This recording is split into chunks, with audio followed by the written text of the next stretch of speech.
जय हिंद दोस्तों। मैं आपका दोस्त जय स्वागत करता हूं आप सबके अपने चैनल पर पीवाईक्यू की इस सीरीज में। हम यूपीएससी के पीवाईक्यू कर रहे हैं। यह पहला वीडियो नहीं है।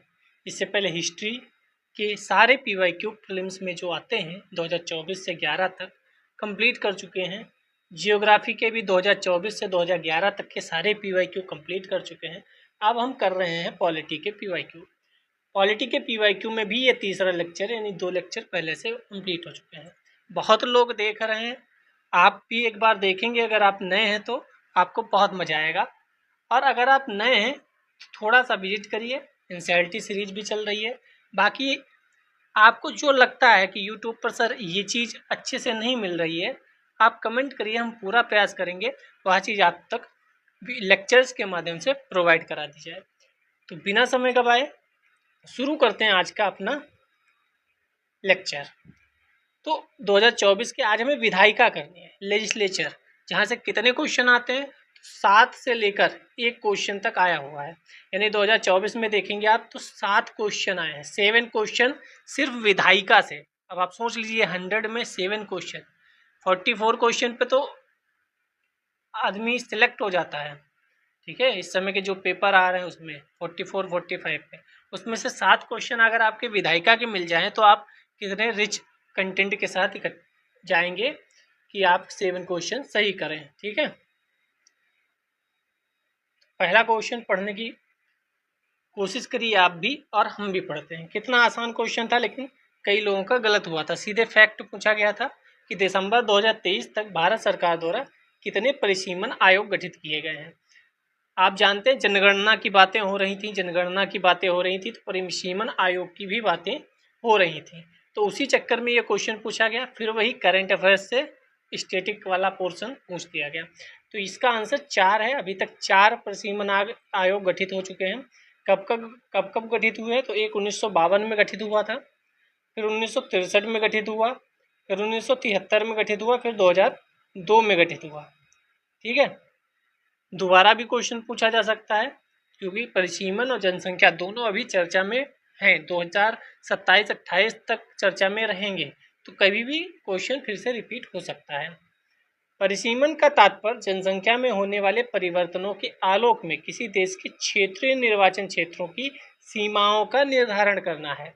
तो अब की बार परिसीमन सिंपल पूछ लिया गया, कितनी बार गठित हुआ। अब की बार हो सकता है उसको थोड़ा सा एक्सप्लोर करके पूछ लिया जाए, तो आपको ये चीज़ें पता होनी चाहिए। संविधान के अनुच्छेद 82 में प्रावधान है कि प्रत्येक जनगणना के बाद संसद द्वारा परिसीमन अधिनियम बनाया जाएगा। तो प्रत्येक शब्द पे फोकस अवश्य करिएगा। अनुच्छेद 82 में क्या लिखा है? प्रत्येक जनगणना के बाद संसद द्वारा परिसीमन अधिनियम बनाया जाएगा। ठीक है, भारत में परिसीमन आयोग एक उच्च शक्ति प्राप्त निकाय है, जिसके आदेशों को विधिक शक्ति प्राप्त हुई है। जो मैं हाईलाइट करता हूँ, जो पुराने लोग हैं उन्हें पता है, वही चीज़ महत्वपूर्ण होती है अगली बार एग्जाम में आने के लिए। विधिक शक्ति प्राप्त होती है तथा किसी भी न्यायालय के समक्ष इन आदेशों को प्रश्नगत नहीं किया जा सकता।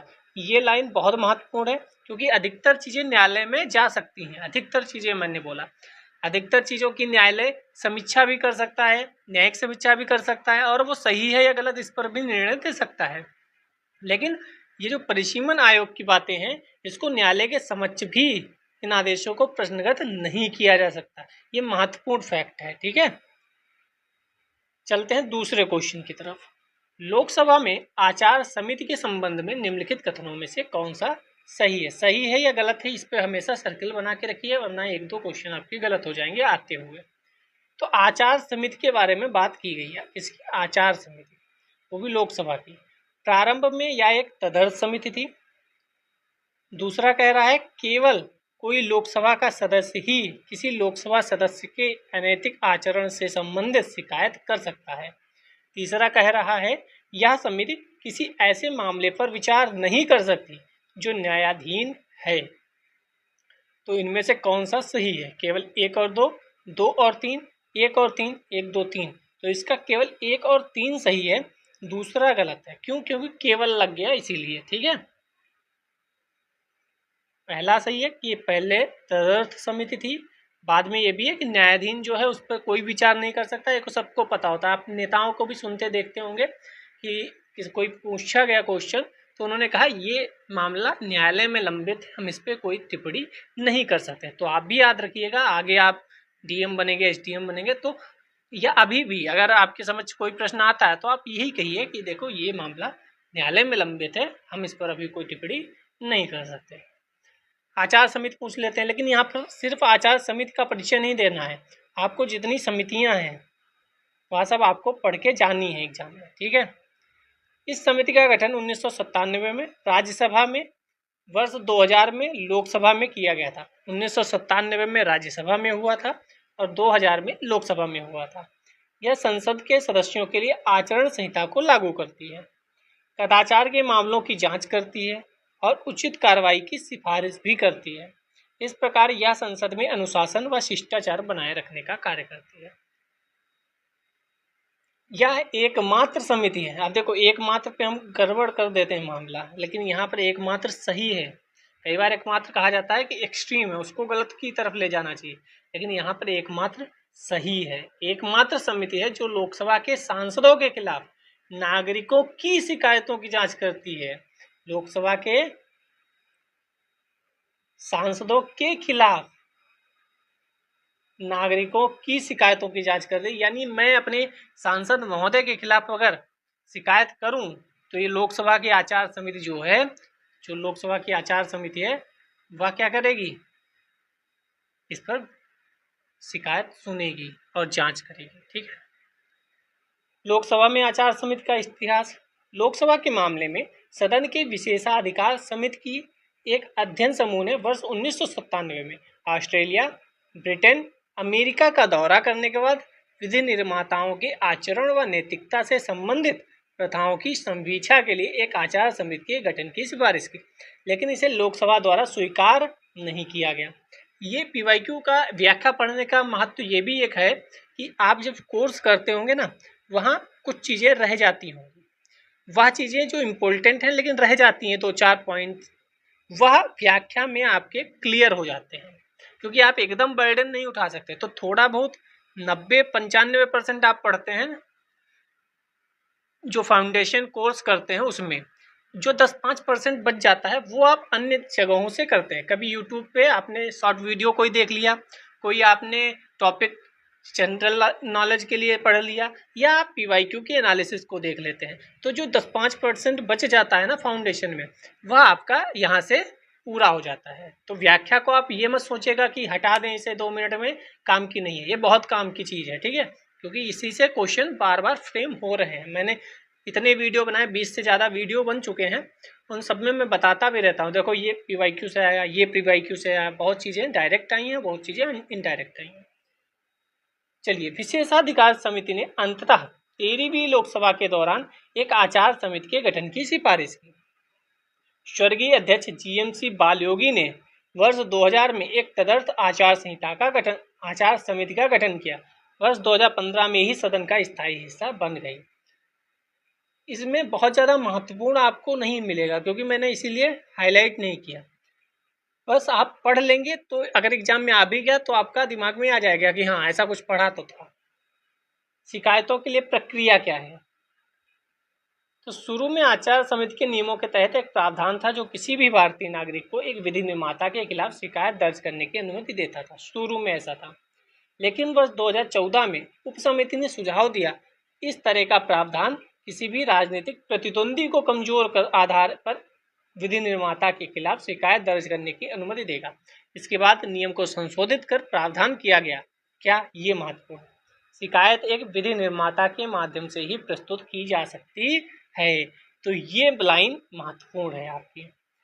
तब तक कोई भी व्यक्ति किसी अन्य लोकसभा सांसद के माध्यम से किसी सदस्य के खिलाफ शिकायत कर सकता है। साथ ही कथित कदाचार के साक्ष्य और एक हलफनामा जिसमें कहा गया है कि शिकायत मिथ्यापूर्ण, निरर्थक या परेशान करने वाली नहीं है। यदि सदस्य स्वयं शिकायत करता है तो शपथ पत्र की आवश्यकता नहीं है। अगर सदस्य ही शिकायत कर रहा है एक सांसद दूसरे के लिए, तो शपथ पत्र की आवश्यकता नहीं है, ठीक है। हालांकि समिति केवल मीडिया रिपोर्टों या वर्तमान में न्यायिक समीक्षा के तहत मामलों के आधार पर शिकायत पर विचार नहीं करती है। मतलब किसी मीडिया वाले, आप जानते हैं क्वेश्चन मार्क लगा के कुछ भी चलाते रहते हैं। तो आप उस मीडिया रिपोर्ट को लेकर नहीं जा सकते कि देखो मीडिया ने ऐसा कहा था इसलिए हम शिकायत कर रहे हैं, तो उस पर आप नहीं कर सकते। और न्यायालय में जो चीज़ें हैं उसका तो आप कह ही नहीं सकते अभी, क्योंकि न्यायालय में जो चीज़ें हैं वो न्यायालय में है। आपको एक और बात बता दूं, अगर आपको फॉन्ट छोटा लग रहा हो तो यूट्यूब पर ही आप उसे पॉज करेंगे ऐसे तो वो बड़ा हो जाएगा, आप अपने हिसाब से उसको सेट कर सकते हैं, ठीक है। क्योंकि कई बार होता होगा कि छोटा दिख रहा है, तो आप आराम से इसको बड़ा करिए और आराम से देखिए, कोई समस्या नहीं होगी। बाकी आवाज़ उवाज में कोई समस्या हो तो आप कमेंट करिएगा, उसका निराकरण करने का प्रयास किया जाएगा। नंबर 3 क्वेश्चन पे चलते हैं। भारत के संविधान के अनुच्छेद 368 के अनुसार संसद निम्नलिखित में से किनके द्वारा संविधान के किसी उपबंध में संशोधन कर सकेगी? परिवर्धन के द्वारा, परिवर्तन के द्वारा या निरसन के द्वारा? तो अनुच्छेद 368 संविधान संशोधन से रिलेटेड है, ठीक है। तो ये तीनों होना चाहिए, हाँ तीनों है इसका आंसर। परिवर्धन भी कर सकती है, परिवर्तन भी कर सकते हैं, निरसन भी कर सकती है। लेकिन अब आपके दिमाग में ये मुझे पता है, क्योंकि मैं भी हिंदी माध्यम का विद्यार्थी हूँ, आप भी हैं, आपको समझ में नहीं आ रहा होगा सर परिवर्धन क्या होता है। हर्षवर्धन तो पढ़ा है, लेकिन परिवर्धन क्या है? तो यही हिंदी माध्यम की समस्या है भाई, इसीलिए हमें कई बार हिंदी में और फिर इंग्लिश में चीज़ें पढ़नी पड़ती है और टाइम वेस्ट होता है। उसी वजह से कई बार 2-4 क्वेश्चन हम कम कर पाते हैं एग्जाम में, और ऐसा होता है सच में। संविधान के भाग 20 में अनुच्छेद 368 संविधान एवं इसकी प्रक्रिया में संशोधन करने की संसद की शक्ति से संबंधित है। इसमें कहा गया है संसद इस उद्देश्य के लिए निर्धारित प्रक्रिया के अनुसार किसी भी प्रावधान के परिवर्धन, परिवर्तन या निरसन के माध्यम से संविधान में संशोधन कर सकती है। अब ये आ गया तो आप शब्द याद कर लो, परिवर्धन, परिवर्तन, निरसन। बाकी आपने जहाँ से फाउंडेशन कोर्स किया होगा उन्होंने कराया ही होगा। केशवानंद भारती विवाद 1973 में सर्वोच्च न्यायालय ने यह निर्णय दिया था कि संसद मूल ढांचे को नष्ट नहीं कर सकती, बाकी सब कुछ कर सकती है। सही से लाइन बोले तो यही कि संसद जो मन होगा करे, बस मूल ढांचे को ध्यान में रखे, ठीक है। जैसे कई बार घर में होता है कि हम क्या कर सकते हैं, तुम कुछ भी करो, लेकिन बस एक लाइन लेकिन में लगा दी जाती है, बाकी ध्यान रखा जाता है, ठीक है। जैसे किसी को डायबिटीज है, लेकिन क्या खाना है, लेकिन कुछ भी खाओ, बस उसमें शुगर की मात्रा नहीं होनी चाहिए, ठीक है। फिर कपड़े कैसे पहने, कुछ भी पहनो लेकिन ऐसे होने चाहिए, ठीक है। कहीं मैं बन के आगे क्या तैयारी करूं इंटर के बाद, कुछ भी करो पर मेहनत करनी, वैसे ही यहाँ है। संसद क्या कर सकती है, कुछ भी कर सकती है, लेकिन उसे मूल ढांचे का ध्यान रखना होगा। मूल ढांचा क्या है, वो न्यायालय समय समय पर बताता रहेगा, ठीक है। ऐसा जरूरी नहीं है कि जितनी बातें बताई हैं उसकी वही मूल ढांचा है। न्यायालय फिर बैठेगा, फिर 2 चीज़ उसमें ऐड कर देगा कि यह भी मूल ढांचे के अंतर्गत है, ठीक है। बाकी उस पर बहुत लंबी चर्चा हो सकती है, आगे बढ़ते हैं। 4th नंबर क्वेश्चन आया है 2024 में ही। संसद में धन विधेयक के संबंध में निम्नलिखित कथनों में से कौन सा सही है? अनुच्छेद 109 में धन विधेयक के संबंध में विशेष प्रक्रिया का उल्लेख है। नंबर 2, धन विधेयक राज्यसभा में पुनः स्थापित नहीं किया जा सकता। राज्यसभा या तो विधेयक को अनुमोदन दे सकती है या परिवर्तन के लिए सुझाव दे सकती है, किंतु इसे अस्वीकार नहीं कर सकती। नंबर 4, राज्यसभा द्वारा धन विधेयक में सुझाए गए संशोधन को लोकसभा द्वारा स्वीकार करना होगा। आपको पता है 4th तो कतई गलत है, क्योंकि धन विधेयक में राज्यसभा का नाम मात्र का ही साथ होता है, बाकी मेन लोकसभा का ही होता है। चौथा तो गलत हो गया। पहला सही है कि गलत है? पहला सही होगा, ठीक है। तो इसका सी आंसर हो जाएगा, 1, 2, 3, ठीक। चौथा ही सिर्फ गलत है। हम क्या करते हैं, आपको समस्या भी बताता हूँ मैं, क्योंकि मैं पढ़ाते समय बताता रहता हूँ आप कहाँ गलती कर सकते हैं। आपने 110 ही पढ़ा होगा जीवन में, जितना 110 पढ़ा होगा उतना 109 नहीं पढ़ा होगा। 110 धन विधेयक, 110 धन विधेयक, तो सबको 110 ही रटा होता है। एग्जाम में आया 109, तो आधे लोगों की तो बत्ती वहीं गुल हो गई कि धन विधेयक तो 110 पढ़ा था मैंने, 110 तो यहाँ है नहीं, यानी ये भी गलत। और इसे गलत किया, ये वाला गलत, ये वाला गलत, और आंसर भी उन्हें मिल गया। उन्होंने कहा यही आंसर होगा। घर पे आए पता चला 109 भी धन विधेयक से संबंधित है। समझ रहे हो आप? तो कई बार जो हल्की चीज़ें होती हैं लोग कहते हैं नहीं आएंगी और वही आ जाती हैं और हमें फंसा देती हैं। ठीक है, तो आप जो भी पढ़ें विस्तार पूर्वक पढ़ें, बाद को रिवीजन में भले उसे कम कर दें लेकिन पहले विस्तार पूर्वक पढ़ें। तो ये कहानी बस 109 के लिए ही बनाई गई थी। धन विधेयक 110 में है लेकिन 109 में भी है। देख लेते हैं। संविधान के अनुच्छेद 109 में धन विधेयक के संबंध में एक विशेष प्रक्रिया का उल्लेख किया गया है। ठीक है, केवल लोकसभा में प्रस्तुत किया जा सकता है, इसमें कोई दो राय नहीं है। ठीक है, राज्यसभा किसी धन विधेयक पर केवल सिफारिश कर सकती है, मानना ना मानना उसका लोकसभा का अधिकार है। धन विधेयक में प्रस्तावित संशोधन जिसे लोकसभा चाहे अस्वीकार कर, ठीक है। लोकसभा के अध्यक्ष के संदर्भ में निम्नलिखित कथनों पर विचार कीजिए। नंबर एक नहीं है, अभी कहानी ही चल रही है कि लोकसभा के अध्यक्ष को हटाने का कोई संकल्प अगर है विचाराधीन तो क्या होगा। लोकसभा के अध्यक्ष को हटाने का कोई संकल्प अगर विचाराधीन है तो क्या होगा। तो वही मान लो, ये इतना आसान क्वेश्चन है। मान लो आपने किसी के खिलाफ शिकायत की तो जज क्या उसे ही बनाओगे? नहीं बनाएंगे, सिंपल सी बात है। तो लोकसभा के अध्यक्ष को हटाने का कोई संकल्प विचाराधीन है तो वही पीठासीन अधिकारी नहीं होगा। यस, नहीं होगा, उसे बोलने का अधिकार नहीं होगा। क्यों नहीं होगा? वह लोकसभा अध्यक्ष नहीं रहेगा लेकिन संसद तो रहेगा ही, सांसद तो रहेगा ही, क्योंकि लोकसभा अध्यक्ष सांसद भी होता है। तो आप अगर लोकसभा अध्यक्ष के खिलाफ संकल्प ला रहे हैं, सांसद के खिलाफ थोड़ी ला रहे हैं। तो लोकसभा अध्यक्ष के खिलाफ ला रहे हैं तो लोकसभा अध्यक्ष नहीं रहेगा तब भी वो सांसद तो रहेगा, तो उसे बोलने का अधिकार नहीं होगा। क्यों नहीं होगा? सांसद है, सांसद को तो बोलने का अधिकार होगा। आप सांसद के खिलाफ थोड़ी ला रहे हैं, आप लोकसभा के अध्यक्ष के खिलाफ ला रहे हैं और वो सांसद भी है। वह संकल्प पर प्रथमतः मत देने का हकदार नहीं होगा। तो ये भी नहीं होगा, क्योंकि जब वह पीठासीन अधिकारी होता है तब वह मतदान नहीं करता। मतदान तब करता है जब 50% हो जाता है, तब वो अपना मतदान करता है, वरना अभी तो वह सिर्फ एक सांसद के नाते ही बैठेगा। ठीक है, और सांसद क्या करता है? मत देता है, सिंपल सा है।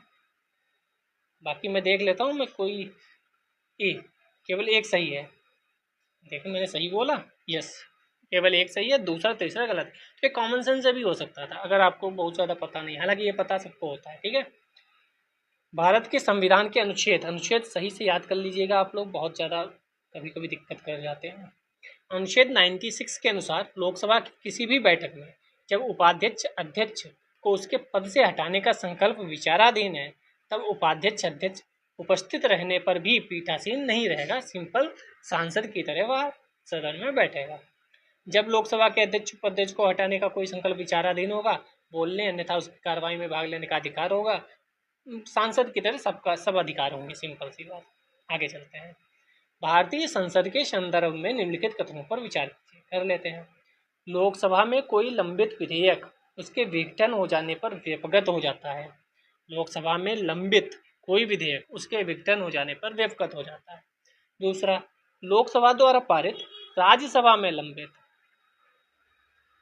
कोई विधेयक लोकसभा के विघटन हो जाने पर व्यपगत हो जाता है। नंबर 3, कोई विधेयक जिसके संबंध में भारत के राष्ट्रपति ने सदनों की संयुक्त बैठक आहूत करने के अपने आशय की सूचना दे दी है, लोकसभा का विघटन हो जाने पर व्यपगत हो जाता है। कौन सा सही है? तो इसका आंसर बी वाला सही है, 1 और 2।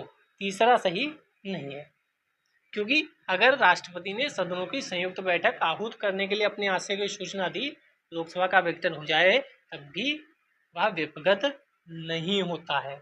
इन्हीं 2 मामलों में ही व्यपगत होता है, बाकी व्यपगत नहीं होता। ये बहुत कंफ्यूजिंग वाला चीज़ है, इसको आप एक पेज पे 5 हैं उसमें, आप लक्ष्मीकांत पढ़ रहे हो या आपके किसी अध्यापक ने कराई हो, वहाँ 5 लाइन्स हैं ऐसी। ठीक है, उन 5 को एक पास रख के आराम से ठंडे दिमाग से सोचिए।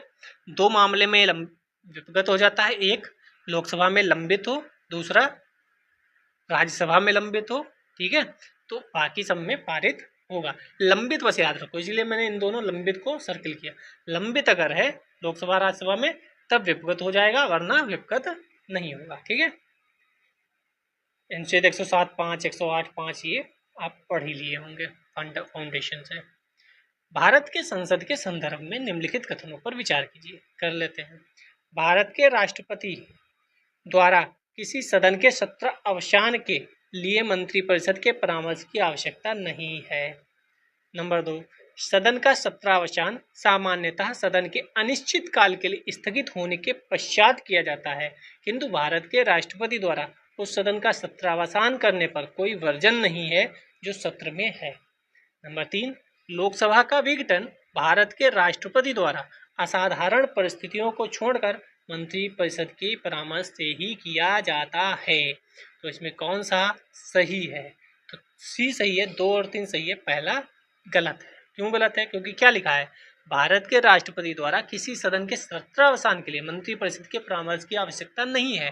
तो ये गलत है, क्योंकि अगर आपने सही पढ़ा होगा तो मैं एक लाइन में अगर बोलूँ ना, तो राष्ट्रपति को अधिकतर वही काम करने हैं जो मंत्रिपरिषद का परामर्श आवश्यक है। जहाँ राष्ट्रपति वही करता है जो मंत्रिपरिषद कहेगा, कुछ जगह छोड़कर 99% वही करेगा राष्ट्रपति जो मंत्रिपरिषद कहेगा। ठीक है, अगर किसी को क्षमादान की भी शक्ति देनी है राष्ट्रपति को, तो वह भी मंत्रिपरिषद के परामर्श से ही दी जाती है। ठीक है, तो जो भी चीज़ें हैं वो राष्ट्रपति मंत्रिपरिषद के परामर्श से ही करेगा, ये दिमाग में बिठा लो, क्योंकि ये बहुत कन्फ्यूजन चीज़ें हैं। ठीक है, ऐसी एक सीरीज आप कमेंट करेंगे तो ले आएंगे, जो पॉलिटी में लक्ष्मीकांत में कुछ ऐसी ही बहुत कन्फ्यूजन चीज़ें, बहुत कन्फ्यूजन, जैसे अभी ऊपर व्यक्तिगत होता है कि नहीं, यहाँ ये वाला है, तो कई कन्फ्यूजिंग चीज़ें हैं। ठीक है, अनुसूचित जनजाति वाला हम लोगों ने कल वीडियो में कल लेक्चर में देखा था, वहाँ भी बहुत कन्फ्यूजिंग चीज़ें हैं। ठीक है, संविधान का अनुच्छेद 85(1) राष्ट्रपति को संसद के प्रत्येक सदन को ऐसे समय एवं स्थान पर, ये भी ध्यान रखिएगा, ऐसे समय एवं स्थान पर सत्र आहूत करने का अधिकार देता है जिसे वह उचित समझे, किंतु एक सत्र में सदन की अंतिम बैठक और अगले सत्र में सदन की पहली बैठक के लिए नियत तिथि 6 महीने का अंतर नहीं होगा। ये क्वेश्चन पूछ दिया जाता है कि क्या साल में 3 बार बैठना अनिवार्य है? ऐसा संविधान में लिखा है कि 3 बार बैठेंगे, क्योंकि एक बार मानसून सत्र और एक बार इधर बजट सत्र और एक शीत सत्र, सर्दी वाला मौसम, 3 बार बैठते हैं। क्या संविधान में लिखा है? नहीं, संविधान में बस इतना लिखा है कि 6 महीने का अंतर नहीं होना चाहिए। ठीक है, युद्ध वगैरह हो रहा हो, जैसे कोरोना हो गया, तो वह अलग बात है, बाकी 6 महीने का अंतर नहीं होना चाहिए। राष्ट्रपति प्रधानमंत्री या मंत्रिमंडल की सिफारिश पर सदनों को आहूत करने की शर्त का प्रयोग करता है, और ये लाइन भी याद रखना है, ऐसे समय एवं स्थान पर सत्र आहूत करने का अधिकार है जो राष्ट्रपति का है।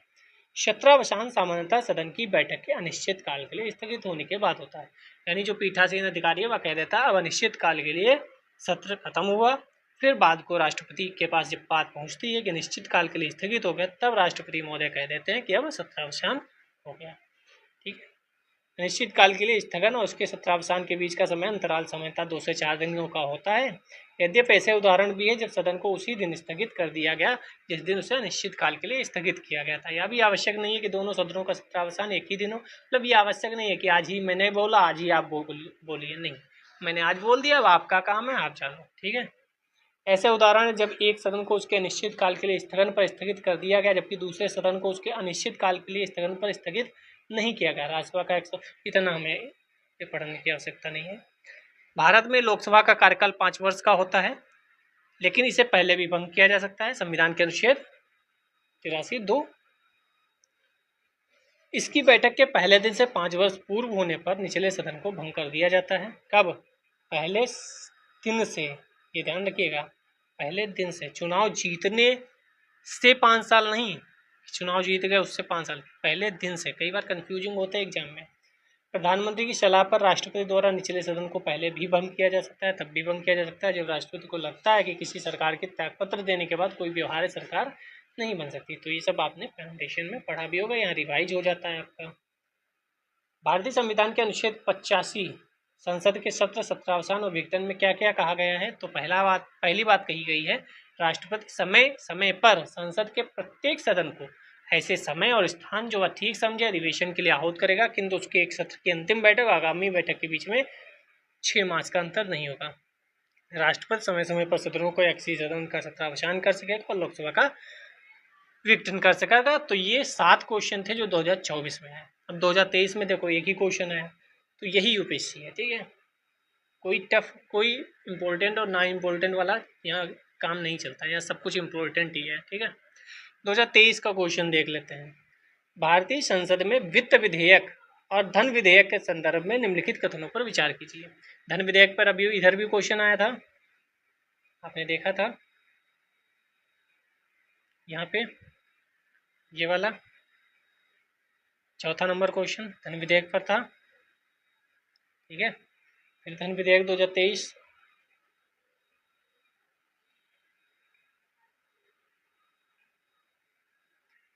जब लोकसभा वित्त विधेयक को राज्यसभा में भेजती है तो राज्यसभा उस विधेयक को संशोधित या अस्वीकृत कर सकती है। इसकी बात कर रहा है, वित्त विधेयक की। जब लोकसभा धन विधेयक को राज्यसभा में भेजती है तो राज्यसभा उस विधेयक को संशोधित या अस्वीकृत नहीं कर सकती, वह केवल अनुशंसाएं कर सकती है। तो ये तो सही। लोकसभा और राज्यसभा के बीच असहमति होने पर धन विधेयक के लिए कोई संयुक्त बैठक नहीं होती, किंतु वित्त विधेयक के लिए संयुक्त बैठक आवश्यक होती है। तो ये बी वाला सही है, केवल दो सही है। कौन से दो सही है वो देखना पड़ेगा। ठीक है, कथन दो सही है, यानी पहला गलत होगा। हाँ, कथन एक सही नहीं है। ठीक है, ये भी सही है। जब लोकसभा वित्त विधेयक को राज्यसभा में भेजती है तो राज्यसभा उस विधेयक को संशोधित या स्वीकृत कर सकती है, ये गलत है। वित्त विधेयक भी 3 प्रकार के होते हैं, अभी पढ़ लेते हैं हम लोग, आपने पढ़ा होगा। वित्त विधेयक संविधान के अनुच्छेद 110(a) के तहत परिभाषित धन विधेयक पहली चीज है जो परिभाषित है, ये भी आप ध्यान रखो। संविधान में कोई भी चीज परिभाषित नहीं है, अगर मैं इससे कहूँ तो अतिशयोक्ति नहीं होगी। कुछ अपवादों को छोड़कर, एक दो अपवाद हैं जिनको छोड़कर कोई भी चीज परिभाषित नहीं है। यहाँ पर क्या लिखा है, 110(a) के तहत धन विधेयक परिभाषित है, यानी धन विधेयक परिभाषित है, बाकी 99% चीजें परिभाषित ही नहीं है। क्वेश्चन आ जाए संविधान में परिभाषित है, पहले आंख बंद करके गलत कर दो। बस एक दो चीजें हैं, उसको ध्यान रखो, उसमें से एक क्या है, धन विधेयक। ठीक है, इसे अनुच्छेद 112 के तहत वार्षिक वित्तीय विवरण के एक भाग के रूप में प्रस्तुत किया जाता है, यानी बजट के एक भाग के रूप में उसी के साथ प्रस्तुत किया जाता है। राज्यसभा के पास धन विधेयक में सीमित शक्तियां हैं। लोकसभा द्वारा पारित होने और राज्यसभा को प्रेषित होने के बाद धन विधेयक को अस्वीकार या संशोधित नहीं कर सकती और 14 दिनों के भीतर, ये भी पूछा जाता है, 14 दिनों के भीतर कि 1 महीने के भीतर, 14 दिनों के भीतर सिफारिशों के साथ या बिना सिफारिश के विधेयक को वापस करना ही होगा। राज्यसभा द्वारा की गई या किसी सिफारिशों को स्वीकार या अस्वीकार करना लोकसभा के विवेक पर निर्भर है, कर भी सकता है, नहीं भी।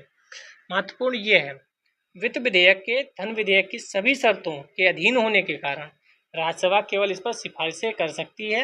राज्यसभा वित्त विधेयक में ना तो संशोधन कर सकती है और ना ही इसे अस्वीकार कर सकती है, जैसा कि धन विधेयक के मामले में लागू होता है। संयुक्त बैठक का प्रावधान 2 जगह नहीं है, कौन कौन सा, एक तो वित्त विधेयक पे संयुक्त बैठक लागू नहीं है और दूसरा संविधान संशोधन पर भी संयुक्त बैठक नहीं बुलाई जा सकती है। तो दोनों जगह संयुक्त बैठक नहीं बुलाई जा सकती है, ना धन विधेयक पे और ना ही संविधान संशोधन पे। देखो इसमें एक ही क्वेश्चन आया था। 2022 का पहला क्वेश्चन, निम्नलिखित में से कौन सी लोकसभा की अनन्य शक्तियां हैं। आपात की उद्घोषणा का अनुसमर्थन करना क्या इसी के पास है, ये कह दे तो हो जाएगा। मंत्रिपरिषद के विरुद्ध अविश्वास प्रस्ताव पारित करना क्या इसी के पास है। भारत के राष्ट्रपति पर महाभियोग लगाना क्या इसी के पास है। तो हमें पता है इसमें तीसरा तो कतई नहीं होगा और पहला भी नहीं होगा कि आपातकाल देश का है। ठीक है, और देश का मतलब राज्यसभा लोकसभा दोनों सेम वहां पर आएंगी। ठीक है, तो दोनों अनुसमर्थन कर सकती हैं। भारत के राष्ट्रपति पूरे भारत के हैं, लोकसभा राज्यसभा दोनों का इसमें योगदान रहेगा। ठीक है, तो मंत्रिपरिषद के विरुद्ध अविश्वास प्रस्ताव पारित करना, क्योंकि वह सिर्फ लोकसभा की होते हैं। तो इसको आप पढ़ लीजिएगा पॉज करके, इसमें कुछ है नहीं, आपने पढ़ा ही होगा लेकिन। ठीक है, तो आपने फाउंडेशन कोर्स में पढ़ लिया। दूसरा क्वेश्चन चलते हैं। भारत में दल बदल विरोधी कानून कब आया था, 1985। कई बार पूछा गया है। संदर्भ में निम्नलिखित कथनों पर विचार कीजिए। यह कानून विनिर्दिष्ट करता है कि कोई नाम निर्दिष्ट विधायक सदन में नियुक्त होने के 6 मास के अंदर किसी राजनीतिक दल में शामिल नहीं हो सकता। यह कानून कोई समयावधि नहीं देता, इसके अंदर पीठासीन अधिकारी को दल बदल मामला विनिश्चित करना होता है। कौन सा सही है, तो क्या 6 मास के अंदर वाली बात सही है? तो नहीं, 6 मास वाली बात सही नहीं है, लेकिन दूसरी बात सही है। पहली गलत है। क्यों? क्योंकि यह कानून विनिर्दिष्ट करता है कोई नाम निर्दिष्ट विधायक सदन में नियुक्त होने के 6 मास के अंदर किसी राजनीतिक दल में शामिल नहीं हो सकता। ऐसा नहीं है। क्या है वो देख लेते हैं। ये बहुत महत्वपूर्ण है। दल विदल विरोधी कानून के तहत किसी जनप्रतिनिधि को अयोग्य घोषित किया जा सकता है यदि निर्वाचित सदस्य की बात भी होगी, निर्दलीय की बात भी होगी और मनोनीत की भी बात होगी। अभी आगे देखेंगे तो मनोनीत की भी बात होगी। तो ना एक निर्वाचित सदस्य अगर है, स्वेच्छा से किसी राजनीतिक दल की सदस्यता छोड़ देता है तो अयोग्य घोषित किया जाएगा। ठीक है। अगर कोई निर्दलीय लड़ रहा है, निर्दलीय निर्वाचित सदस्य है और वह किसी राजनीतिक दल में शामिल हो जाता है, तब भी वह अयोग्य घोषित किया जा सकता है। तीसरा, किसी सदस्य द्वारा सदन में पार्टी के पक्ष के विपरीत वोट किया जाए। भाजपा ने कि अपने सांसद या विधायक से कहा हम ये ला रहे हैं सदन में एक बिल, आपको इसमें वोट देना है, उसने उसके विपक्ष में वोट दे दिया, विपरीत वोट दे दिया, तो वह भी घोषित हो जाएगा अयोग्य। नेक्स्ट है, कोई सदस्य स्वयं को मतदान से अलग रखता है कि भाजपा या कांग्रेस ने कहा कि आज सदन में बैठना आवश्यक है, आज मतदान करना आवश्यक है, कोई बहुत जरूरी चीज है, और वह मतदान करने ही नहीं आया। ठीक है, कि मैं न इधर दूंगा ना उधर दूंगा, गायब हो जाऊंगा, तब भी अगर कहेगी पार्टी तो उसको अयोग्य घोषित कर दिया जाएगा। 6 महीने की समाप्ति के बाद कोई मनोनीत सदस्य किसी राजनीतिक दल में शामिल हो जाता है 6 महीने के बाद। अतः कोई भी नाम निर्दिष्ट विधायक सदन में नियुक्त होने के 6 माह के भीतर किसी राजनीतिक दल में शामिल हो सकता है, परंतु 6 माह के उपरांत नहीं। जबकि यहाँ क्या लिखा था, 6 माह के अंदर किसी राजनीतिक दल में शामिल नहीं हो सकता है। ऐसा नहीं है, अंदर शामिल हो सकता है, 6 महीने के बाद शामिल नहीं हो सकता। ये इंपॉर्टेंट लाइन है। कानून के अनुसार सदन के अध्यक्ष के पास सदस्यों को अयोग्य घोषित करने का संबंधी निर्णय लेने की शक्ति है, ये तो सबको पता होगा। लेकिन यहाँ पर क्या करता है, वह राष्ट्रपति कर देता है। तो राष्ट्रपति की यहाँ पर बात नहीं आएगी, सदन के अध्यक्ष की बात आएगी। यदि सदन का अध्यक्ष को दल से संबंधित कोई शिकायत प्राप्त होती है, सदन द्वारा चुने गए किसी अन्य सदस्य को इस संबंध में निर्णय लेने का अधिकार है, तो यह कानून कोई समयावधि नहीं निर्धारित करता। ये भी बहुत महत्वपूर्ण है। कानून नहीं बताता कि आपको कितने महीने में अयोग्य घोषित करना है, वह किस पर निर्भर करता है, पीठासीन अधिकारी के ऊपर निर्भर करता है, वह कितने समय में ये लागू करते हैं। ठीक है, नेक्स्ट क्वेश्चन पे चलते हैं। 3, लोकसभा के उपाध्यक्ष के संदर्भ में निम्नलिखित कथनों पर विचार कीजिए। लोकसभा के कार्य पद्धति और कार्य संचालन नियमों के अनुसार उपाध्यक्ष का निर्वाचन उस तारीख को होगा जो अध्यक्ष नियत करेगा। यस, यह आज्ञापक उपबंध है कि लोकसभा के उपाध्यक्ष के रूप में किसी प्रतियोगी का निर्वाचन या तो मुख्य विपक्षी दल से या शासक दल से होगा। यह आज्ञापक उपबंध है। तो अब आपके दिमाग में यही क्वेश्चन आ रहा होगा, सर आज्ञापक उपबंध क्या होता है? अभी नंबर 3, सदन की बैठक की अध्यक्षता करते समय उपाध्यक्ष की शक्ति वैसी ही होती है जैसी कि अध्यक्ष की, और उसके निर्णयों के विरुद्ध अपील नहीं हो सकती है। उपाध्यक्ष की नियुक्ति के बारे में सुस्थापित संसदीय पद्धति यह है कि प्रस्ताव अध्यक्ष द्वारा रखा जाता है और प्रधानमंत्री द्वारा विधिवत समर्थित होता है। कौन सा इसमें से सही है? तो लोकसभा के उपाध्यक्ष पर क्वेश्चन इसलिए आया क्योंकि उपाध्यक्ष पर बहस चल रही थी, क्योंकि उपाध्यक्ष बिठाया ही नहीं जा रहा था, उपाध्यक्ष बनाया ही नहीं जा रहा था। अध्यक्ष महोदय तारीख ही तय नहीं कर रहे थे कि उपाध्यक्ष का चुनाव कब होगा। तो विपक्ष के द्वारा यही बताया जा रहा था कि भाई उपाध्यक्ष का चुनाव तो करो, उपाध्यक्ष होना जरूरी है, और सरकार नहीं कर रही थी। 1 और 3 सही है, 3 सही है, चौथा गलत है और दूसरा गलत है, क्योंकि ये जरूरी नहीं है। हमारे बाद को अभी इसमें लिखी होगी डेट 10वीं लोकसभा तक। हाँ, 11वीं लोकसभा के बाद जो अध्यक्ष का पद था वो सत्ता के पक्ष से बनता था और उपाध्यक्ष का पद विपक्षी पार्टी से बनता था। तो ये 11वीं लोकसभा से ऐसा तय किया गया कि उपाध्यक्ष जो होगा वह विपक्षी पार्टी का ही होगा। इसीलिए कई बार सरकारें विपक्षी पार्टी का ही उपाध्यक्ष बनाना ये नियम बन चुका था एक तरीके से। देखें, अगर आप नहीं बनाएंगे तो कहीं ना कहीं आपके अंदर कहीं खोट है।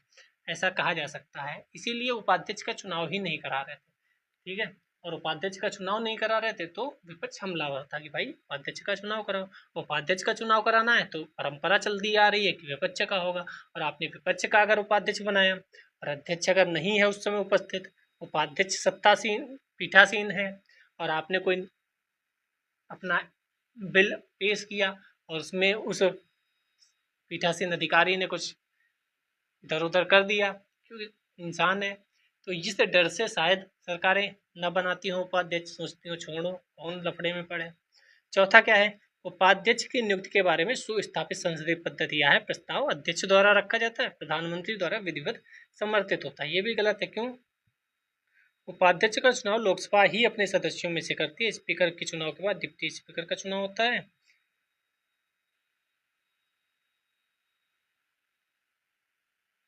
ठीक है, ठीक है, आगे बढ़ते हैं। 2021 में क्वेश्चन पूछा गया, निम्नलिखित कथनों पर विचार कीजिए। भारत में ऐसा कोई कानून नहीं है जो प्रत्याशियों को किसी एक लोकसभा चुनाव में 3 निर्वाचन क्षेत्रों से लड़ने की से रोकता है। मतलब आपने देखा होगा राहुल गांधी जी रायबरेली से भी लड़े थे और केरल से भी लड़े थे।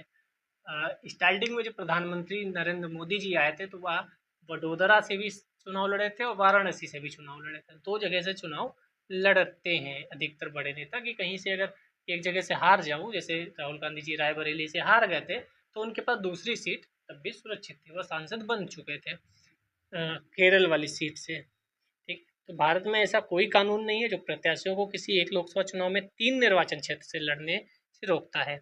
1991 में लोकसभा चुनाव में श्री देवीलाल ने 3 लोकसभा निर्वाचन क्षेत्र से चुनाव लड़ा था।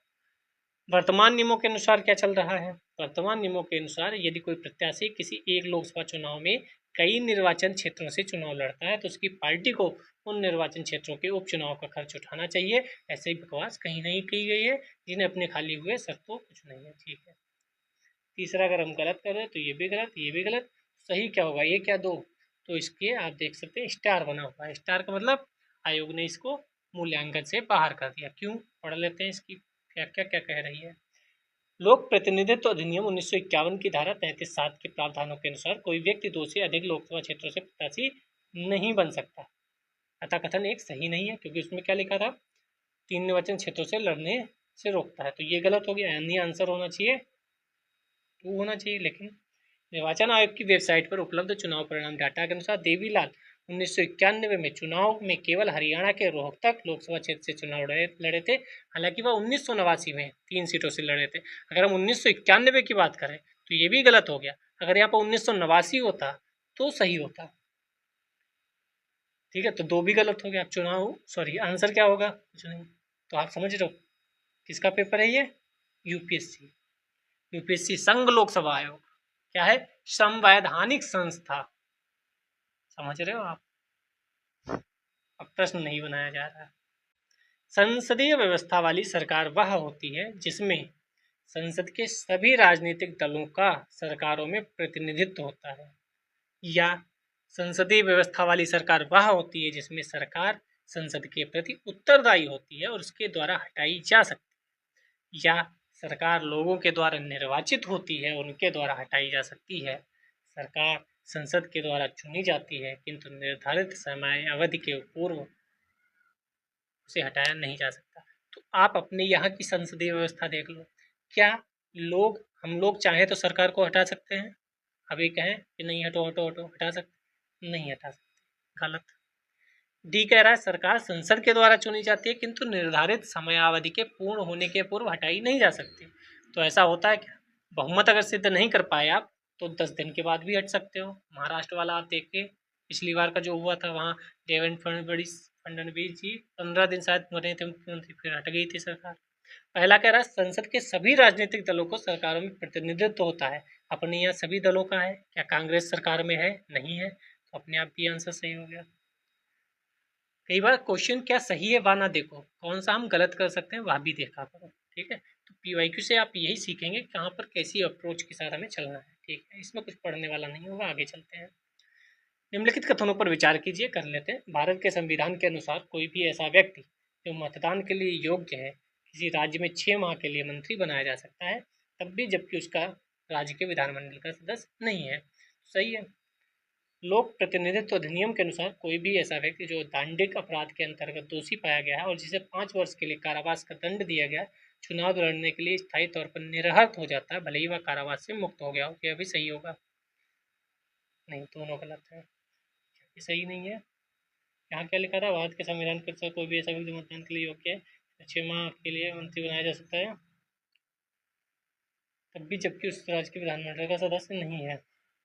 ऐसा संविधान में नहीं लिखा होगा। ये जो लाइन लिखी है भारत के संविधान के अनुसार, यही गड़बड़ा है।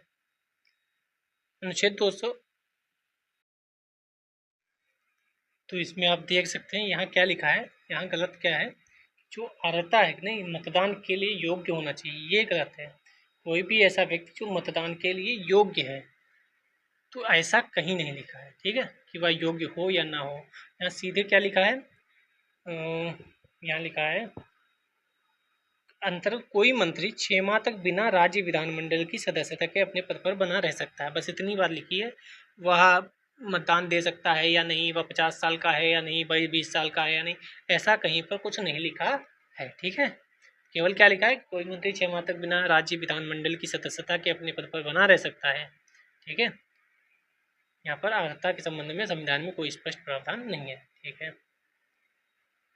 दूसरा गलत क्यों है? क्योंकि क्या लिखा है? लोक प्रतिनिधित्व अधिनियम 1951 के अनुसार कोई भी ऐसा व्यक्ति जो दांडिक अपराध के अंतर्गत दोषी पाया गया है, जिसे 5 वर्ष के लिए कारावास का दंड दिया गया है, चुनाव लड़ने के लिए स्थायी तौर पर निरर्हत हो जाता है, भले ही वह कारावास से मुक्त हो। इसमें है जन प्रतिनिधित्व अधिनियम 1951 में कहा गया है। यहाँ क्या लिखा था? हाँ, 1951 में कहा गया है कोई भी व्यक्ति जो दांडिक अपराध के अंतर्गत दोषी पाया गया वह 2 वर्ष या उससे अधिक के लिए कारावास भेजा गया। कारावास से मुक्त होने के बाद 6 वर्ष तक चुनाव लड़ने के लिए निरर्हत होगा। यहाँ क्या लिखा है? 5 वर्ष। 5 वर्ष के लिए कारावास, 5 वर्ष नहीं, वहाँ कितना होना चाहिए? 2 वर्ष, ठीक है। आगे चलते हैं। नंबर 3, निम्नलिखित कथनों पर विचार कीजिए। भारत का राष्ट्रपति ऐसे स्थान पर जिसे वह ठीक समझे संसद का सत्र आहूत कर सकता है। नंबर 2, भारत का संविधान 1 वर्ष में संसद के 3 सत्रों का प्रावधान करता है, किंतु सभी 3 सत्रों का चलाया जाना अनिवार्य नहीं है। 1 वर्ष में दिनों की कोई न्यूनतम संख्या निर्धारित नहीं की गई है, संसद का चलना आवश्यक हो। मतलब दिन नहीं बताया कि 365 में से 275 दिन चलना है, 112 दिन चलाना है, ऐसा कुछ नहीं बताया गया। तो इसका आंसर सही होना चाहिए सी वाला, 1 और 3। दूसरा गलत क्यों है? क्योंकि हमने बताया था कि 3 सत्रों का इसमें कोई बात नहीं की गई है। इसमें क्या बात की गई है कि 2 सत्रों के बीच का समय 6 महीने से अधिक नहीं होना चाहिए। 3 सत्र की कोई बात नहीं की गई है। यह भी ऊपर देखा था हमने कि राष्ट्रपति जब ठीक समझे तब समय और स्थान राष्ट्रपति तय कर सकता है, ठीक है।